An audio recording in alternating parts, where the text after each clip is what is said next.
A prince of a small state wrote his ideas about governing into a book and sent it to the strongest kingdom in the land, Qin. The king read it and said that if he could work with this man, he would die without regret. Yet before that prince ever left prison, an old classmate sent poison and killed him. What he wrote was exactly that kind of learning: how to hold power, how to steer people, how to keep an organization from falling apart. Ironic? Very ironic. Yet more than 2,000 years later, when we read his book, a chill still runs down the spine. Much of what he says sounds like today's conference room, today's performance review, today's question of who signs, who decides, and who takes the blame. Good evening. This is Bedside Book Voice. Tonight we read Han Feizi. If you are already lying down, dim the lamp a little more. Set the phone farther away. Pull the blanket up. The title sounds hard, like statutes, like cold iron. In practice it reads more like a bystander who has seen through the human heart, speaking softly in the night: why people slack off, why rules fail, why leaders grow busier and busier while everything grows more chaotic. Let me say this plainly first. Tonight you don't need to memorize Fa, Shi, and Shu. You don't need to finish the whole book. Just follow my voice. Listen to how a warring state's prince pushed the idea of people seeking gain and avoiding harm all the way to its end. Here are a few fables you may have known since childhood, many of which came from his pen. When we are done, you will carry away a few reminders that can stay with you a long while. If you fall asleep halfway, that is fine. Han Fei won't scold you. I won't either. Many people know only the 4 words strict law and harsh punishment, without knowing he first asked a simpler question: what actually moves a person? This journey is about half an hour. You lie still. Leave understanding to me. Leave sleep to the bed. That opening question stays buried for now. The King of Qin wanted him so badly. Why did he die in Qin instead?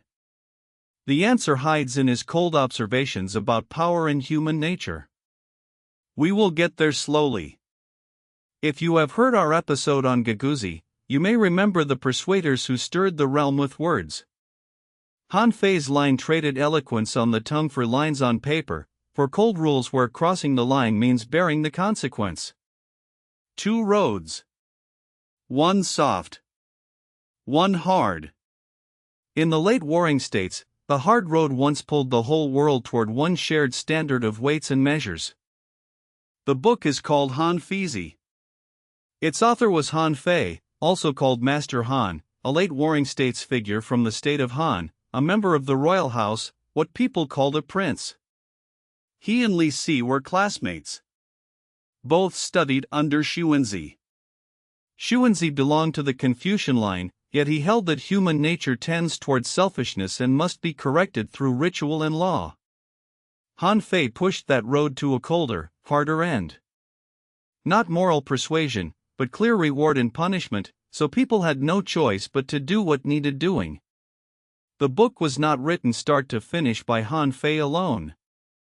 Many chapters were compiled later. Still, the core turns on 3 words: Fa, Shi, and Shu. Fa is rule.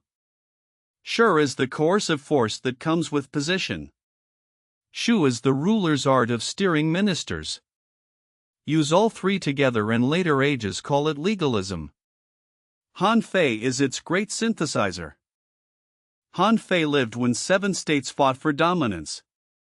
Han was weak and small, squeezed between mighty Qin and other powers, like a thin cake. Several times he submitted memorials urging the king of Han to reform and grow strong. The king would not listen.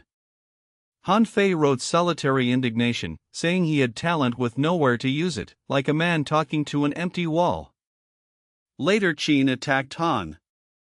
The king had no choice and sent Han Fei to Qin to negotiate peace, which really meant sending a man. King Xianyang of Qin, later the first emperor, had read Han Fei's essays and admired them deeply.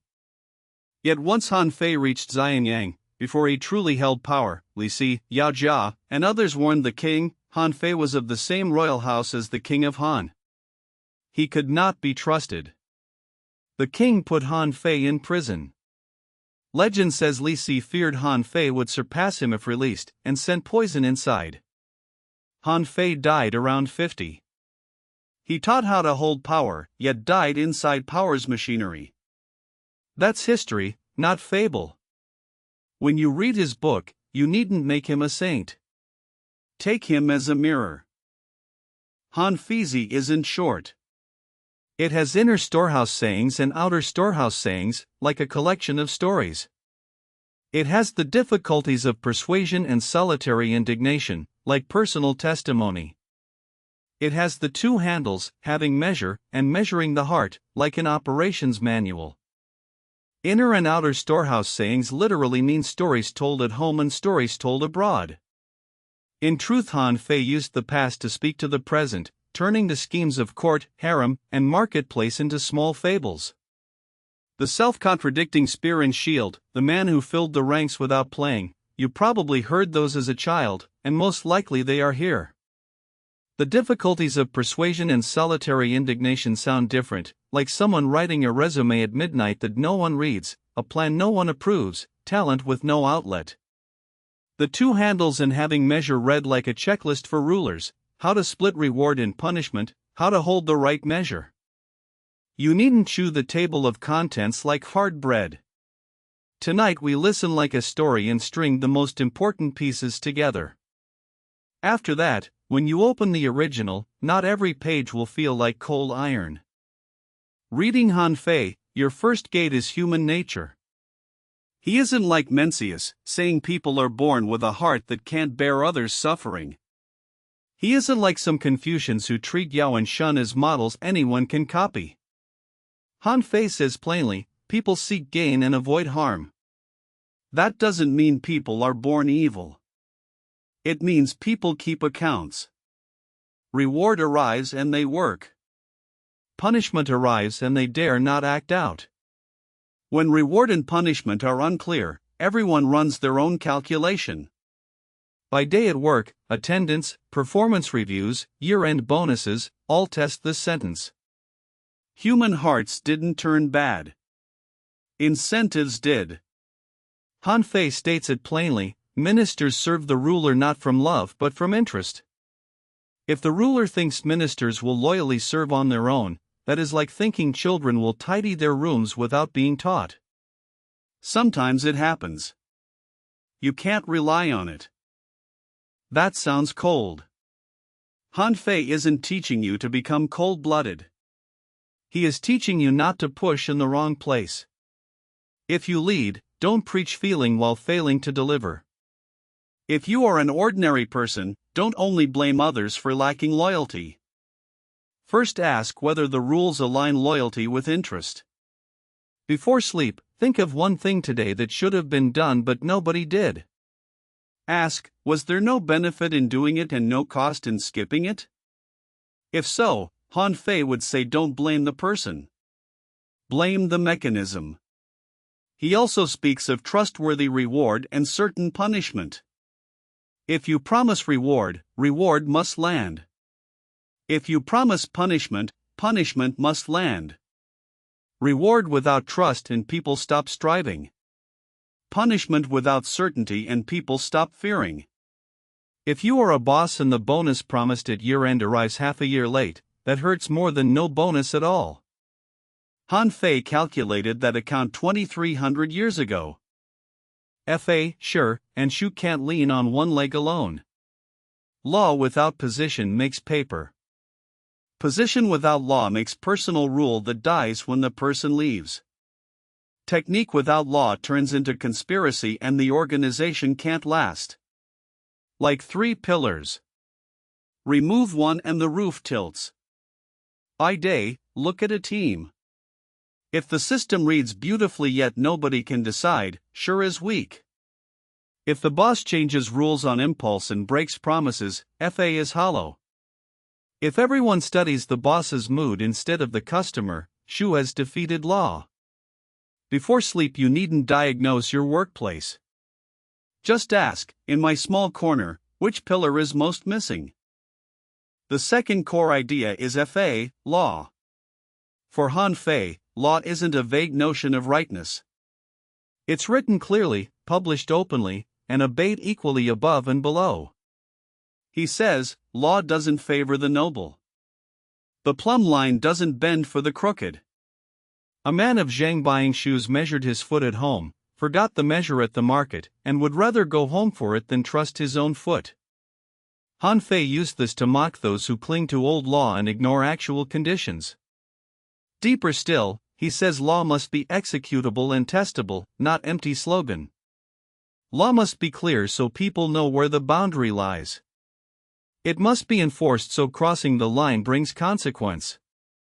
If you are a parent and set bedtime at 10 yet every night let it slide to 11, in the child's eyes the law is dead. Han Fei also criticizes private schools and empty talk of benevolence and righteousness without asking what actually works. Benevolence isn't bad. Only benevolence without assessment easily breeds people who speak well and miss the point. He gives many historical examples, who grew strong through clear reward and punishment, who fell through favoring flatterers. Scholars dispute the details. Tonight we listen as observers. Han Fei trusts verifiable results, not pretty speech. If tonight you recall a meeting where everyone agreed beautifully yet nothing moved, Han Fei might tap your shoulder lightly. Was it all talk and no decision, all decision and no consequence? Law must also fit the times. The man of song waiting by the stump for a rabbit was not wrong about rabbits. He was wrong to treat one accident as eternal law. Han Fei doesn't oppose change. He opposes refusing to change. When the situation shifts and law doesn't, you become the man of Zhang buying shoes. The measure still fits the old number while the foot is grown. Before sleep, recall whether your company has a line like we have always done it this way. Ask, is that experience, or waiting by the stump? The third idea is sure, positional power. Sure is the ruler's rank and the structure of authority that makes others obey whether they wish to or not. Han Fei says Yao and Shun were not gods. They sat in the ruler's seat and therefore had sure that made orders obeyed. Even a mediocre ruler, if sure remains, ministers dare not act casually. Today it isn't only emperors who have sure. A post, a span of authorization, a signature right, all are sure. When sure is wrong, no matter how much reason you speak, others can obey in face and resist in shadow. So Han Fei stresses, the ruler needn't know everything, but must hold sure. Do not give sure away without knowing you have done so. Exclusive decision in his text isn't caprice. Final responsibility must be carried by someone. If you lead a small team, sure may be whether you truly decide who stays and who goes. If decision sits above you while blame sits on your shoulders, Han Fei would say sure and responsibility are unequal. Disorder grows from there. Sure must also pair with emptiness and stillness. Han Fei borrows a little wu-wei from Taoism, but not doing nothing at all. The ruler needn't charge into every battle personally. Like a deep pool, let ministers not see the bottom clearly, and they dare not casually fool you. He says, if the ruler shows what he desires, ministers will carve themselves to match it. If you are a boss and the first words out of your mouth expose I want plan a most, everyone will paste themselves onto a truth becomes harder to hear. Emptiness and stillness leave space to observe. Before sleep, recall today. Was there a sentence you spoke too early and blocked someone's real thought? That's sure present, yet shu used backward. Sure has another layer, exclusive standing. Han Fei says the ruler's sure lies in final decision. That's not asking you to become tyrannical. It means the right to decide finally can't sit in name on you while real power sits in a side chamber, a favorite, or the person behind the boss. Many states in history didn't fall because the king was incapable, but because sure was divided while the king still thought he ruled. Even as an ordinary person, you can feel this. Whoever holds the signature holds sure. When responsibility is all yours but power isn't, Han Fei would call that the most exhausting, most resentment-breeding structure. The fourth idea is Shu, technique. Shu is the concrete art of steering people, how to examine, how to listen, how to prevent deception.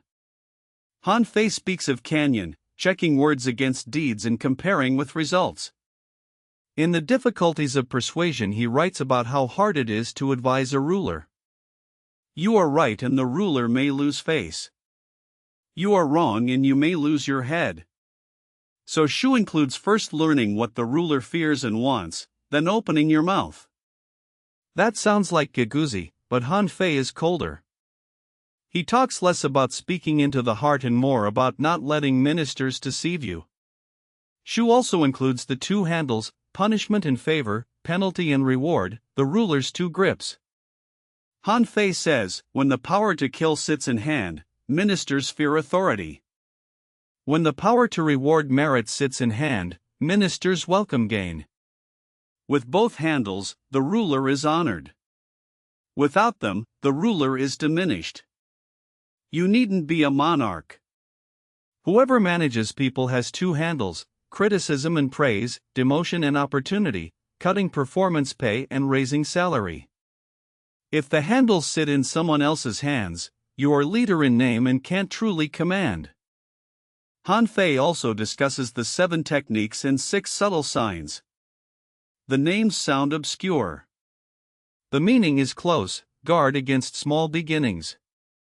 The 6 subtle signs warn against 6 kinds of early trouble: praising your intelligence, praising your conduct, praising your loyalty, praising your reputation, and more. Someone says you are too clever. Someone says I alone am the loyal one. Both need caution. In today's workplace, the blame shifter and the credit grabber would not surprise Han Fei. He would only say, with Shu, the subtle becomes visible. Without Shu, disorder becomes normal.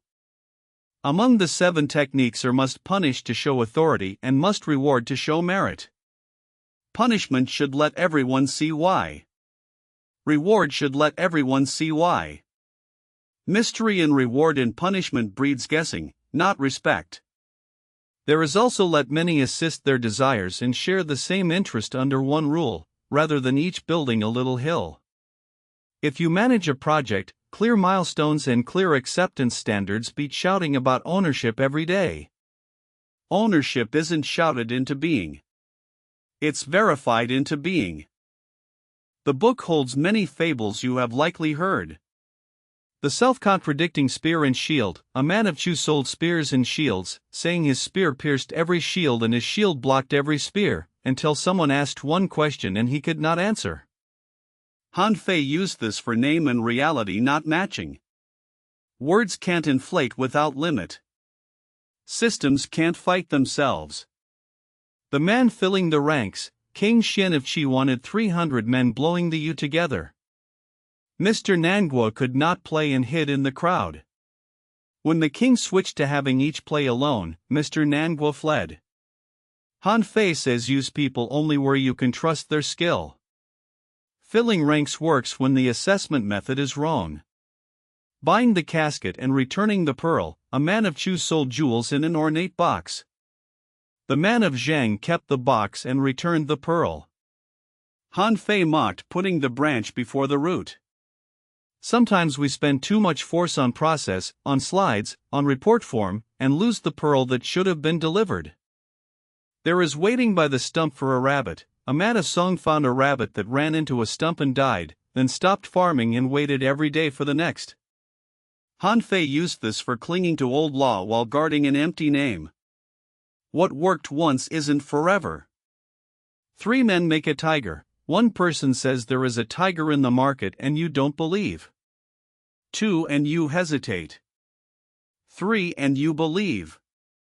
Han Fei speaks of many mouths melting gold, and also warns rulers not to be dragged by rumor without independent checking. Bien que seeing Du Quan of Kai, the illness was in the skin and untreated, then deeper and deeper until even a sage could not save him. Han Fei borrowed this for nipping trouble early. Small problems untreated become large ones. These stories, heard before sleep, feel like childhood reunions. Behind each is the same logic: don't be fooled by pretty words, by habit, or by everyone says so. The old horse knows the way. When Guanzhong marched against Guizhou, the army went out in spring and returned in winter, lost on the road, and sent old horses ahead to find the way home.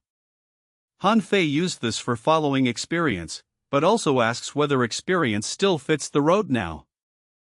The startled bird, Gunging, loosed an empty bough and brought down a goose wounded before, because at the sound of the string it thought another arrow was coming. Han Fei says position and past punishment make it so. That's not moral rank. It's the shadow left by mechanism. There is also Xunzi killing the pig. Xunzi's wife told their child she would kill the pig if he behaved, and when Xunzi returned he really killed the pig for the sake of trust. Han Fei would nod. Small trust unkept and large trust never comes.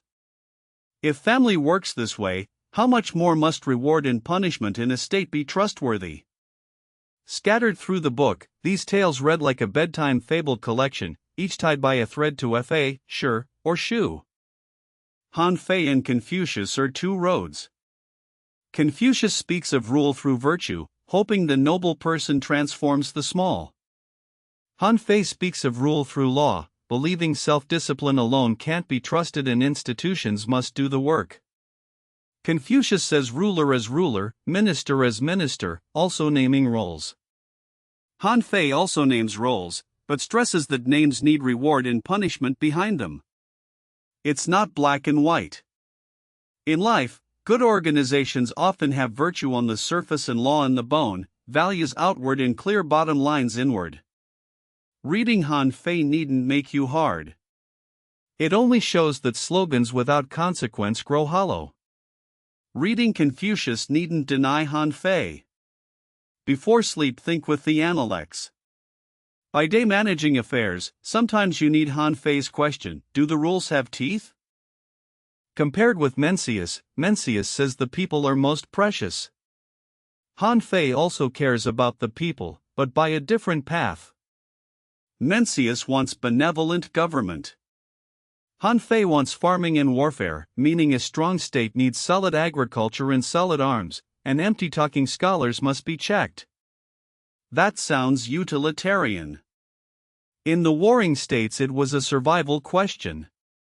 Han Fei has difficulty 1 through 4, criticizing Confucians, Maists, logicians, and legalists for attacking one another without offering workable plans to strengthen the state. He seems to say, arguing who is loftier matters less than asking who can help the state lose fewer lives and feed fewer hungry mouths. That tone isn't ideal for warming the bed before sleep. It suits daylight when you ask, is your team debating doctrine or delivering? Compared with Guizhou, Ghost Valley teaches how to speak into the human heart. Han Fei teaches how to make people have no choice but to act. One leans toward rhetoric and negotiation. One leans toward systems and assessment. Guizhou is a soft rope. Han Fei is a hard ruler. In the same broad school of the age, Qin and Xianyang stirred the realm with words. Han Fei and Li Si helped Qin unify through law. If you have heard our episode on Guizhou, remember, words can open the door. After the door opens, Fa and Shi must keep what enters from slipping away. If you can speak but can't punish, can't reward, the door opens for a moment and the room inside stays empty. Compared with the art of war, Sun Tzu says win first then fight, plan victory in the temple.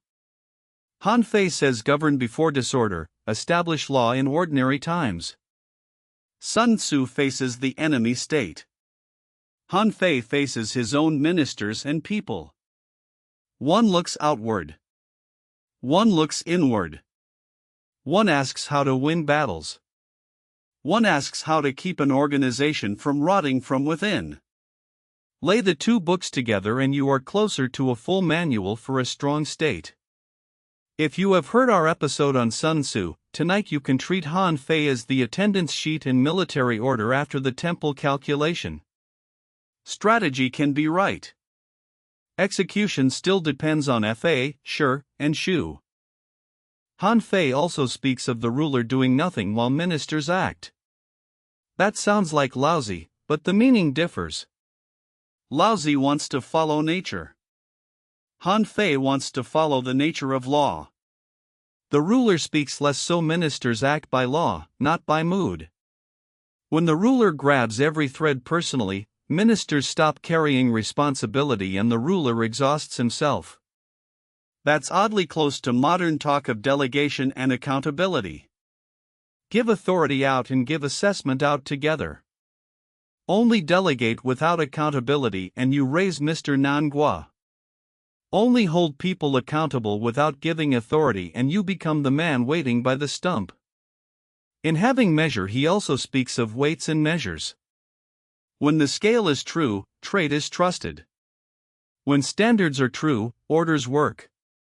The first emperor's unification of weights and measures carries the shadow of Han Fei and Li Si. That was not a small thing. It gave Canyon a shared standard. Even as an ordinary person you feel this. If KPI is counted one way this year and another next, people stop trusting KPI and only guess the leader's mood. Before Han Fei, legalism already had Xianyang. Xianyang reformed Qin through harsh law and made the state strong, yet also offended old nobles and met a harsh end. Han Fei read history. He knew law must be hard and those who enforce it must also live inside Shi. He wrote more about Shu than Xianyang did, not only nailing law to the ground but guarding against people circling around it. If you have heard Xianyang's story, you can picture Han Fei as adding a monitoring room behind Xianyang. That's not praise of surveillance. It's acknowledgement that where law exists, someone will test law. Before sleep you needn't think about surveillance. Just ask, is there a seam where rules are bypassed? Where the seam exists, Mr. Nangua will come. Reading Han Fei, one feeling needs handling, cold. He doesn't comfort you much. He warns you not to fool yourself. Listening before sleep, you may think, is this too harsh? Han Fei would answer, the harsh thing isn't the book but the age. Han was weak. Qin was strong. Without hard law, survival was impossible. We aren't in the warring states tonight, yet slacking off, passing blame, and opaque information have not vanished from organizations. Han Fei's value isn't teaching you to calculate against colleagues. It's teaching you to see that many character problems are really mechanism problems. When mechanism is right, people of ordinary character can still finish the work. When mechanism is wrong, people of good character get dragged down too. He also wrote solitary indignation. When a minister shows plain talent without packaging, the ruler may not delight. When he sees the worthy yet doesn't recommend them, the ruler may not use him. There is complaint in that, and also reality. Han Fei isn't teaching hypocrisy. He is teaching that in an imperfect system, talent alone isn't enough. The path of Canyon must stay open. Your merit must be visible and checkable. If you are young, that may feel uncomfortable. If you are responsible for others, you should ask, have I left a seam where people who truly work can be seen? Han Fei also listed the 8 treacheries and 10 faults. The names sound frightening. They are really a risk checklist for leaders. The 8 treacheries describe 8 familiar small person types nearby. Some draw close with gifts, some stir trouble with rumor, some bind you with I mean this for your good. The 10 faults describe 10 common ruler mistakes: listening only to praise, trusting only favorites, punishing without rewarding, changing orders morning and evening. You needn't memorize the names. Just feel that Han Fei is teaching you to open your eyes. Not to become paranoid, but not to leave all judgment to whoever speaks most smoothly. Before sleep you needn't inventory the 8 treacheries at your office. Just ask, did I today listen only to words that pleased my ear? There is also the 5 pests, naming 5 kinds of worm: Confucian scholars who talk without doing, persuaders who wander between states, knights errant who serve private justice, debaters who inflate words, merchants who chase profit. In Han Fei's eyes, all could weaken a state built on farming and war. That view is extreme.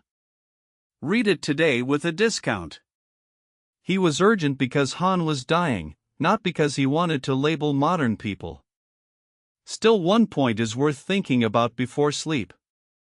If an organization rewards speaking more than doing, connections more than delivery, it breeds pests. The pest isn't always evil hearts. It's often the reward table. If you are responsible, look once at the assessment sheet. That's closer to Han Fei than sighing that the age has declined. Han Feizi also has chapters like establishing division and safety and danger, speaking of clear division and boundary in the state, who proposes, who executes, who inspects. It can't be one blur. Unclear division means everyone responsible equals no one responsible. Unclear boundary means law becomes whoever shouts loudest wins. Even a small household has division: who washes dishes, who keeps accounts, who says bedtime. Say it clearly and quarrels drop by half. Part of Han Fei's code is fear of blur. Blur at night most easily turns into resentment. We are about halfway through tonight's journey. In this pause for breath, one small favor.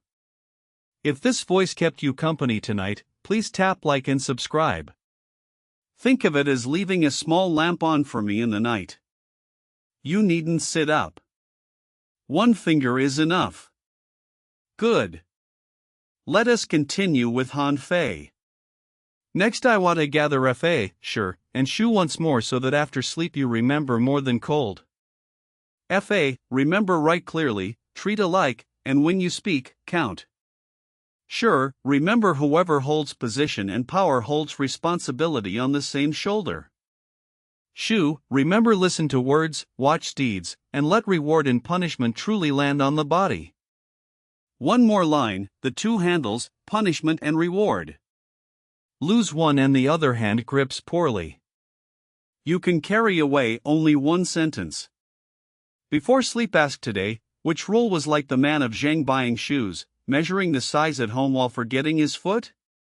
If you can keep only 3 fables, keep the self-contradicting spear and shield, the man filling the ranks, and waiting by the stump. They match name and reality, assessment, and change. Enough to last until tomorrow's commute. Han Fei also wrote The Difficulties of Persuasion, on how hard it is to remonstrate. It reads like a warning for knowledge workers. Your plan may be right, yet if it bruises the honored ruler's face, it may be rejected. Your evidence may be solid, yet if timing is wrong, it may be called reckless speech. He isn't teaching slickness. He is teaching sure and timing. By day, when you offer opinion and always hit a wall, ask, is the opinion wrong, or is it Xianyang, difficulty of speech, wrong method, wrong moment, wrong person to carry the word? Change one phrase, one day, one messenger, and sometimes that works better than ramming the wall. Unlike Xunzi's responding, Han Fei stresses that in the end there must be a result you can verify, or the words were wasted.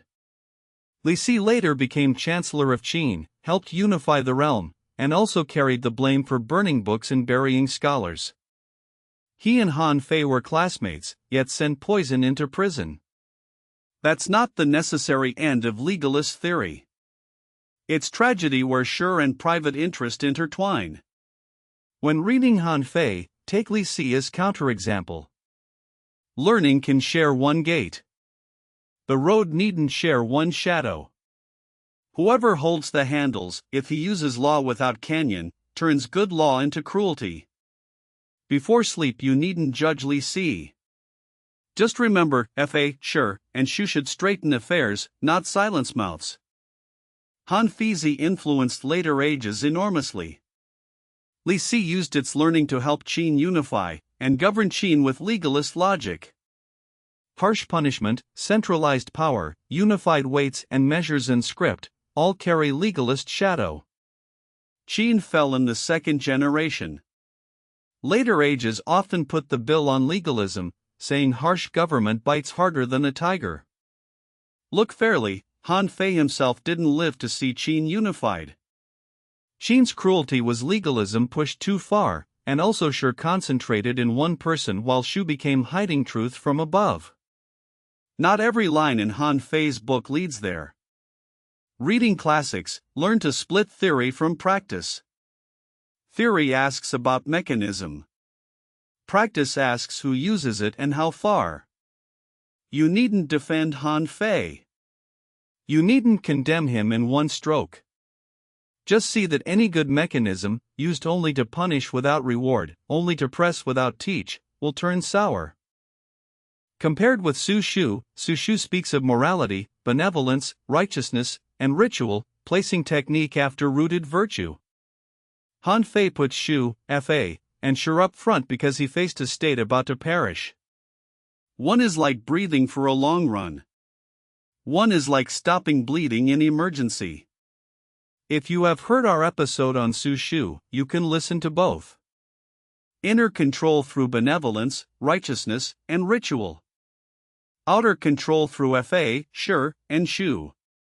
When inner control empties, outer control at night can turn back and make you ask, how did I become like this? Han Fei isn't asking for a black heart. He is asking for clear eyes, clear on rules, clear on reward and punishment, clear on who truly holds the handles. Reading Han Fei today, people often call it China's earliest organization and power psychology. That may be a little full, but the direction isn't wrong. Why do meeting resolutions go unexecuted? Why do people scroll phones after KPI is set? Why does the leader grow busier while subordinates wait for instructions? Han Fei checks first, is Fa clear? Is Shi present? Is Shu verifying? Are the two handles only punishment without reward, or only reward without punishment? Modern management speaks incentive alignment, accountability, tone at the top. In words from 2300 years ago, still Fa, Shi, and Shu. Hearts changed some. They didn't change that much. People still seek gain and avoid harm. Organizations still need clear rules and credible consequence. Even if you hold no power, Han Fei still helps. Knowing 3 men make a tiger, you are less dragged by rumor. Knowing by the casket and return the pearl, you are less lost in form. Knowing weight by the stump, you treat one stroke of luck as less than eternal law. You also see when to ask what is the rule and when to ask who holds the two handles. That's not teaching you to fight. It's teaching you to suffer less as the wronged party and spend less strength inside dead rules. Han Fei wrote Solitary Indignation and also wrote, the ruler's trouble lies in trusting people instead of trusting law. Trust people and you easily trust whoever flatters you. Trust law, colder, yet less dragged by mood. If you are a parent, trusting the child's self-discipline less than the bedtime clock works better. If you are an employee, trusting the boss's spoken promise less than the deadline written in email works better. Not because hearts are bad, but because Han Fei teaches you to put the account where it can be verified. Compared with the Daodejing, Laozi says govern a large state like cooking a small fish, less stirring.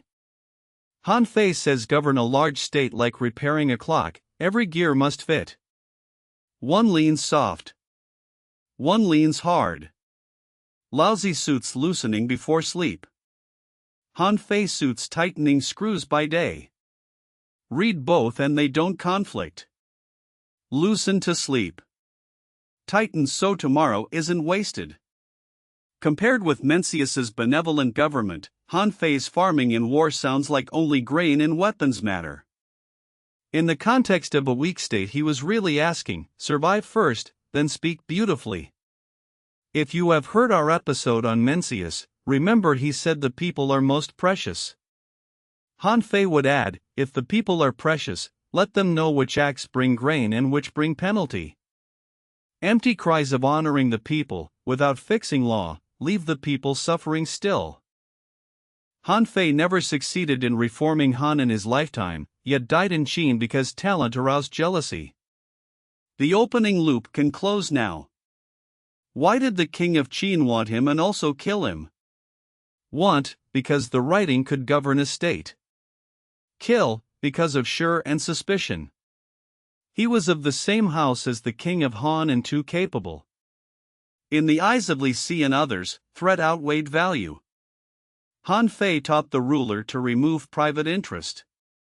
In reality, people still have private interest, fear of losing position, fear of being surpassed. The book is cold. History is hot. After reading, you needn't feel chilled. Just see more clearly, learning is learning. Human nature is human nature.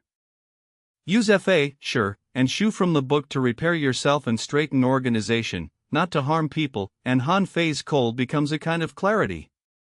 Clarity before sleep can actually help you sleep more soundly, because you hold fewer fantasies, fewer they should know better on their own expectations, and more steadiness in can I see the rules clearly?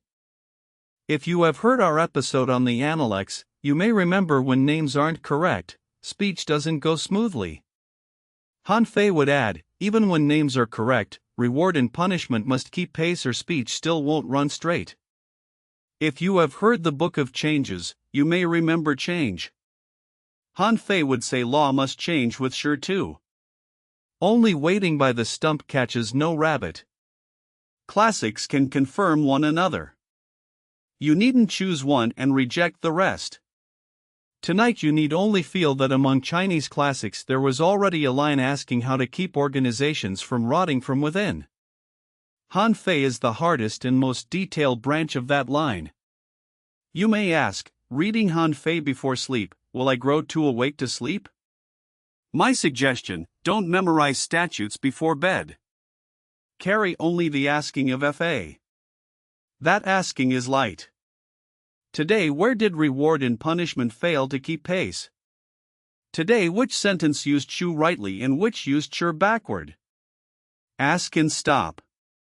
Do not open a midnight trial. Han Fei wrote for rulers awake at work. Bedside Book Voice reads Han Fei for people awake enough to shed a little confusion before sleep.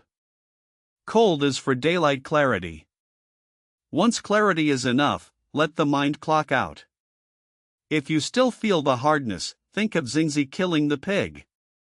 Trust can be very small as if I said I would reply tomorrow, I reply tomorrow. That's Xianyang and legalism, trustworthy reward, and also a little warmth that lets sleep settle. Before sleep, I want to put Han Fei back on your pillow, not back on the execution ground. You needn't become Han Fei. You needn't become Li Si. You need only become the self willing to ask one question tonight. Today, was I the man of Zheng buying shoes? Was I waiting by the stump? Was I Mr. Nangua, or the King of Qi who finally changed to having each play alone? After asking, you needn't remake the world at once. Legalism weighs you to most heavily, measure, proportion. Change one measure before sleep. Do one measure tomorrow. That beats 100 vows. If this is your first time with legalism, you may ask, should I still try to be a good person? Yes. Han Fei never said only the wicked are clever. He said don't replace I did the right thing with I got the thing done. Good people can also ask clearly about rules. Ask clearly and regret less at night. That's how Bedside Book Voice reads Han Feizi, hard book, soft listening. Cold reasoning, warm sleep. You close your eyes. I lower my voice. Statutes stay for daylight. The pillow stays for sleep. Canyon can wait until tomorrow. Tonight let the heart land first. Do not wrestle the rules. Make peace with the blanket. That's enough. Sleep well. Sweet dreams. Han Fei said, no state is forever strong, none forever weak. The strong have Shu. The weak lack it. Your personal small world also has strong days and weak nights. Some days you hold the rhythm. Some days you are pushed. When you lack shu, at least remember this: see gain and harm clearly. Do not replace realistic observation with moral fantasy. When you have shu, don't forget the two handles hold not only punishment but reward.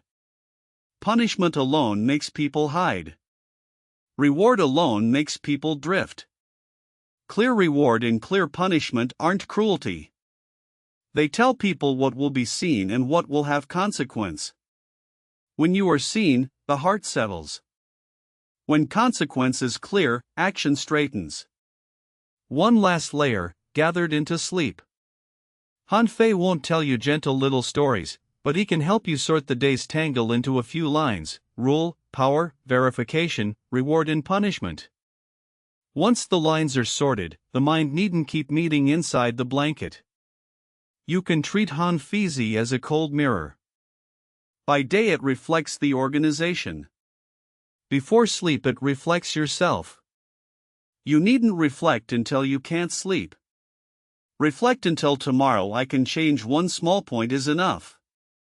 Change one small point and Canyon begins to work. In the comments, one line is enough.